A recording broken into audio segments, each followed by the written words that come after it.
and with a price tag of around 10 billion. The film opens with a brutal attack by a group of criminals on a government laboratory. They massacre the scientists to steal advanced technology. Upon learning of this, a British military official immediately orders Nathan, an experienced private contractor, to retrieve the stolen item and uncover the motive behind the crime. Perhaps you can tell me why I've been summoned.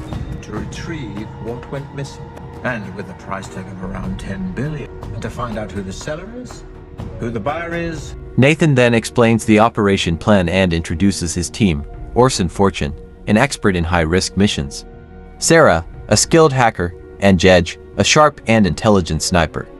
Although the military initially hesitates to involve Orson due to his notoriously expensive fees, Nathan convinces them that Orson is the only one capable of handling such a dangerous mission.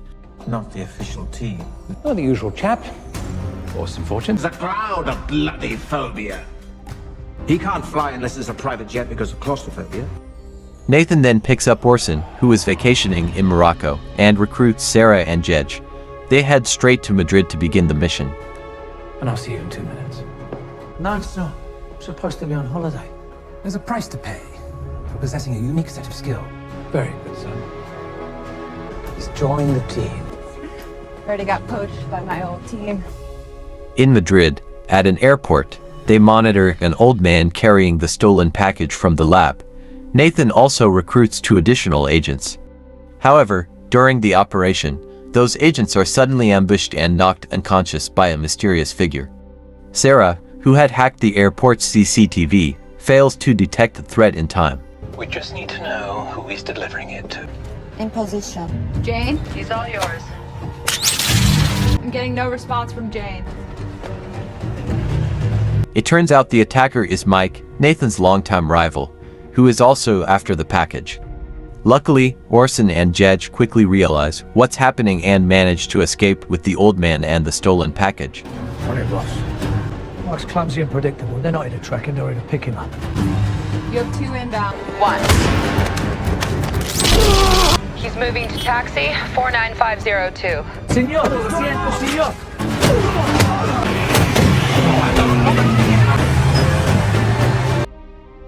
During their escape, the old man suffers a heart attack, and Mike's men continue to pursue them. Amid the chaos, Nathan tries to copy the data from the stolen hard drive, but the files are locked. Before dying, the old man pleads with them to take the hard drive to a cafe because his wife will be killed if the drive isn't handed over that very day. I need more time. I need another 20 seconds. 3. 6 p.m. Save my wife! They honor the old man's request and head to the cafe. Soon after, a mysterious man picks up the suitcase containing the hard drive. Sarah manages to identify him as Greg Simon, a notorious lawyer and illegal arms dealer. Orson recognizes the name. After investigating, they discover that Greg is about to throw a lavish birthday party in France, inviting the world's richest billionaires. Greg's hosting a charity event in Cannes. Who's Greg Simmons? It's a billionaire arms dealer.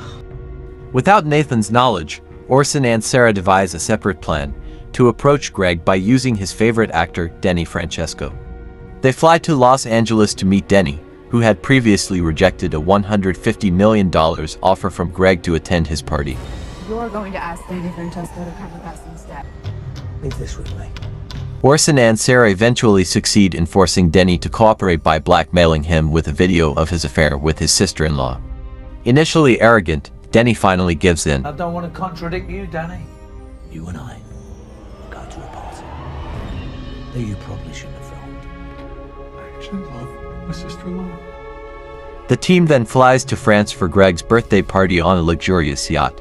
Sarah poses as Denny's girlfriend, while Orson pretends to be his manager. Greg is overjoyed to see Denny, even gifting him a $20 million necklace. Greg is known as a playboy who often flirts with celebrities' partners. Is that Danny Francesco? It's not a terrible shame it now belongs to you. $1.5 million. Ooh. The Danny Francesco. Their main objective is to hack into Greg's personal phone.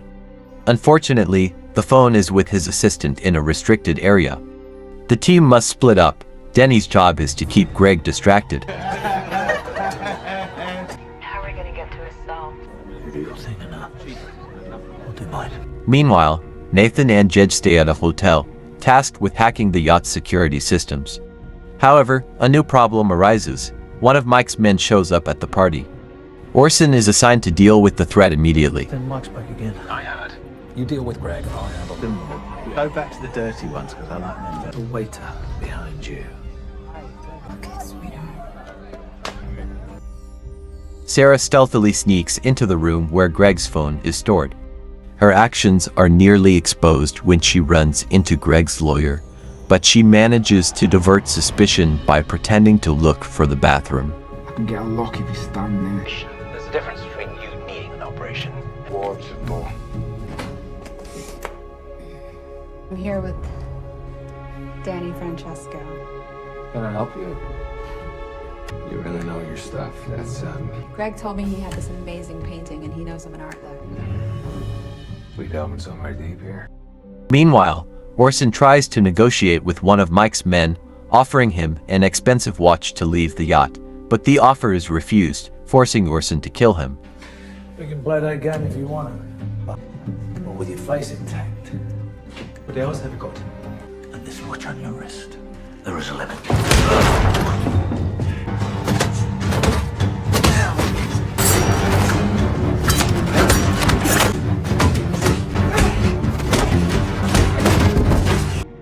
Back at the party, Denny engages Greg in a conversation about his role as a mysterious billionaire in his upcoming film. The character happens to resemble Greg's real-life lifestyle, making Greg eager to invite Denny and Sarah to his private villa. Suddenly, a Ukrainian mafia group, Greg's clients and Denny's fans, arrives at the party. Sensing the growing danger, Orson decides it's time for the team to leave the yacht immediately. Will you allow me to flatter you for a moment? That superstar need rescuing.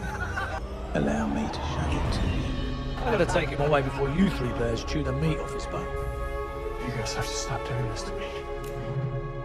The bugging mission is successful. Recordings of Greg's conversations with the Ukrainian mafia confirm that Greg was behind the theft of the advanced technology from the laboratory. However, the beer's identity and the specific technology remain unknown. The only way to uncover more is to infiltrate the Ukrainian mafia's headquarters. Found out where they're staying, but their computers are impossible to hack. I can get inside the Ukrainians. Well, I think Orson is right. Orson infiltrates the headquarters and releases knockout gas through the air vents, putting everyone to sleep. His main objective is to hack into the mafia's laptop hidden in a safe. However, Orson takes advantage of the situation to steal all the money and jewelry as well. You are over the wall, neatly done.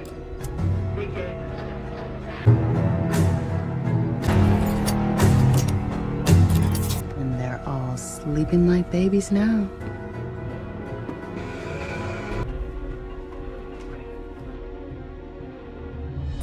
Swag some watches. Crack a safe.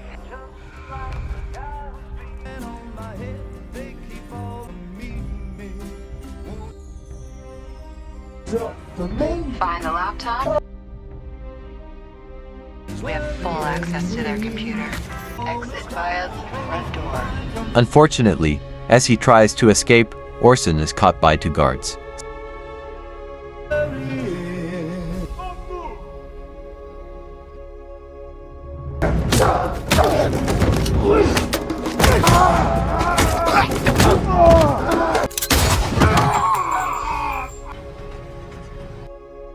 The next day, Jed manages to tap Greg's phone and overhears a conversation with tech businessmen, who turn out to be the prospective buyers of the stolen item. However, the exact location and time of the transaction remain unclear. He's in a terrible mood. Why? I'm waiting on confirmation. Nathan divides the team into two. Sarah and Denny are sent to Greg's villa to gather more information about the stolen technology. You can get yourself out of that little mess I put you in.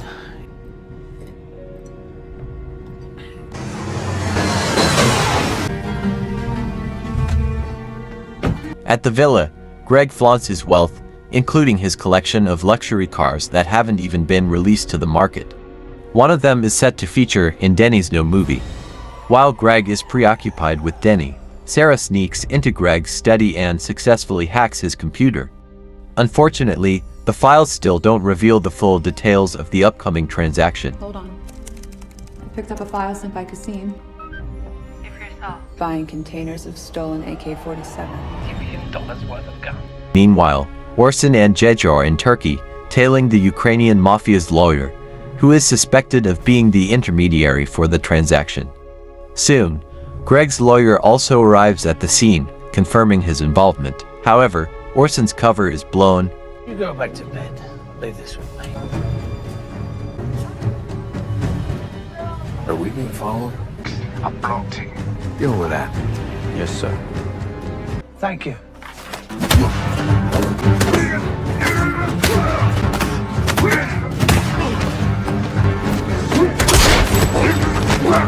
One of the mafia members, Alex, escapes and pulls a dirty trick, planting his phone on an innocent tourist before pushing the victim off a rooftop to make it appear as though Alex had fallen.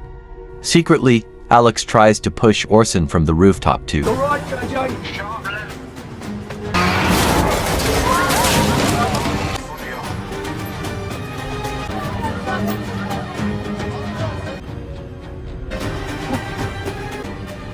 Give me your phone. Let me take one.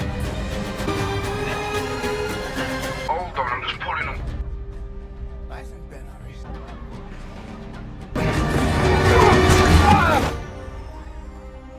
At the same time, Nathan receives crucial information from the British military. The stolen item is a highly advanced artificial intelligence AI. This AI has the capability to breach any security system, even gaining access to nuclear weapons. Finally, from Alex's phone, which Orson manages to recover, they discover that the transaction for the stolen technology is set to happen the next day. The next day, representatives from the Ukrainian mafia arrived at the hotel to pick up Alex. Orson disguised himself as Alex, while Jej planted a tracker on the mafia's car to follow them. Please.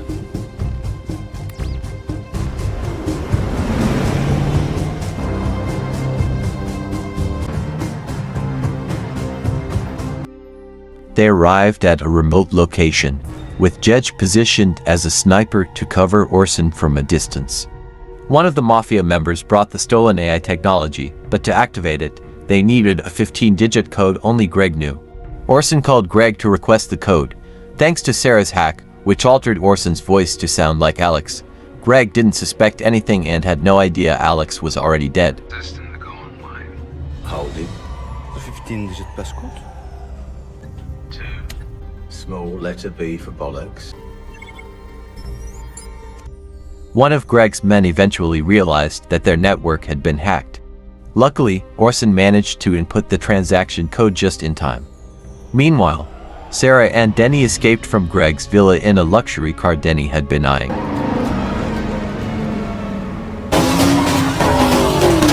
Unfortunately, Orson's cover was blown by a mafia member he had previously defeated. Thankfully, Jej quickly protected Orson with a sniper shot. Orson fled with the stolen AI. Only tell. Lodging complaint.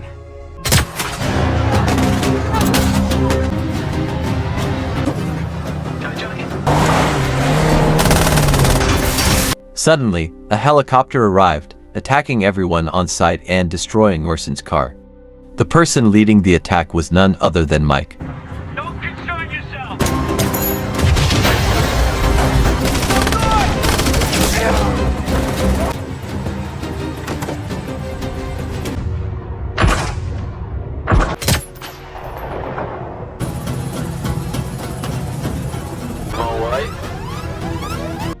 Sarah and Denny were still trying to escape Greg's men, with limited weapons. Fortunately, Orson, now piloting the helicopter, came to their rescue by firing missiles into the tunnel to stop their pursuers.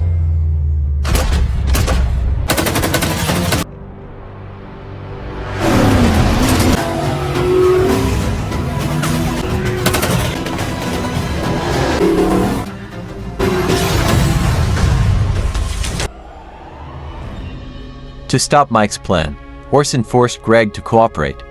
Greg eventually agreed, revealing that two wealthy tech moguls were behind the purchase of the AI. Their goal was to destroy the global banking system, rendering paper money worthless and replacing it with gold, which they had been hoarding in secret. The biotech billionaire friends? Yes, to trip up the the world's banking system. You're taking us there, Greg. I could. Greg and Denny then went to the headquarters of the two tech billionaires, where Mike was also present. As Greg and Denny distracted them through negotiation, Orson and Jedge infiltrated and ambushed Mike's men.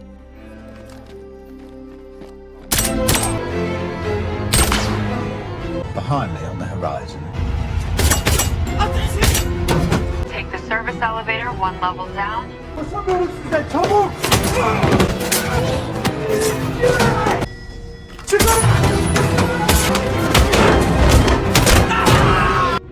Greg ordered Denny to show a document containing the names and locations of the billionaires' families. Terrified, the two billionaires backed out of the deal. In response, Greg killed them both. Do you even have anyone on your list? Yes. I'm not interested in what you have to say.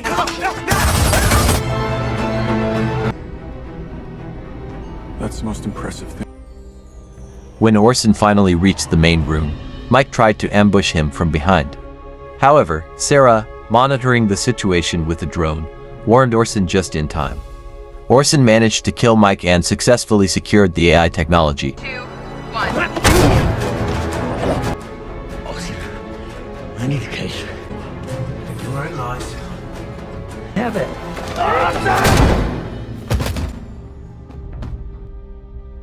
In the end, they traveled to Doha to hand over the dangerous AI. Nathan was pleased with the mission's success and offered the team another job. However, Orson and the others refused, choosing instead to enjoy a well-deserved vacation with the fortune they had earned from this mission. That's yours. Ooh, very good. I suppose you're all feeling quite pleased with yourselves. I don't care how spectacular it is. I'm going on holiday. I have some good news. And we're taking a jet. Take it, take it.